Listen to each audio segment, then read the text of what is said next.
Hi everyone, welcome to Gagan story time. आज की हमारी स्टोरी है निशा की नज़र जब चाचा जी पर पड़ती तो वो घबरा जाती, क्योंकि अजीब तरीके से वो उसको ऊपर से नीचे तक देखते रहते थे। निशा पूरे समय अपनी साड़ी को ठीक करती रहती कि कहीं से कुछ दिख तो नहीं रहा है। बहू कहाँ हो? चाय तो पिलाओ अपने चाचा जी को, तुम तो मेरा ख्याल ही नहीं रखती हो। निशा के चेहरे पर पसीना आने लगा, क्योंकि घर में कोई नहीं था। शायद चाचा जी इसी तलाश में थे। क्या करती वो?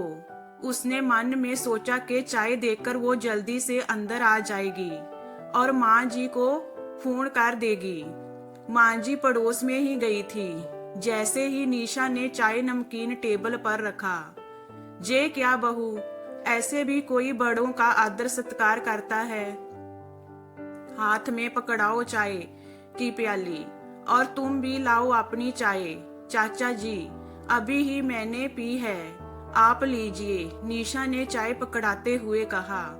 जे क्या चाचा जी ने निशा को बहुत ही गंदे तरीके से स्पर्श किया। जे क्या कर रहे हैं चाचा जी? निशा ने हाथ हटाते हुए कहा। क्या किया बहू? मैंने चाचा जी के चेहरे पर एक अजीब सी मुस्कान थी।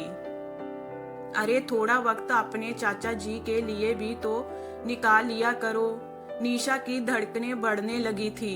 वो जल्दी से रसोई घर में आई और फिर से माँ जी को फोन किया। माँ आप जल्दी से आइए प्लीज। निशा की घबराई आवाज सुनकर शारदा जी तुरंत ही भागी आई। क्या बात है बहू, तुम इतनी परेशान क्यों लग रही हो? कुछ हुआ है क्या? शारदा जी ने एक साथ कई प्रश्न किए। निशा शारदा जी लिपट गई और रोने लगी। अच्छा हुआ माँ जी आप जल्दी से आ गई। मैं बहुत दिनों से ये बात बताने वाली थी कि चाचा जी की निगाहें अच्छी नहीं है मेरे प्रति। आज तो उन्होंने मुझे गलत तरीके से छुआ भी।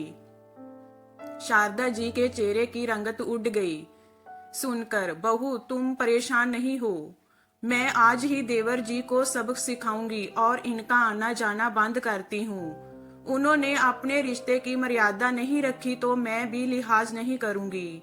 चुप रखकर गलत काम को बढ़ावा देना भी गुनाह ही है, और उन्होंने तो अपनी सीमाएं ही लांघ दी।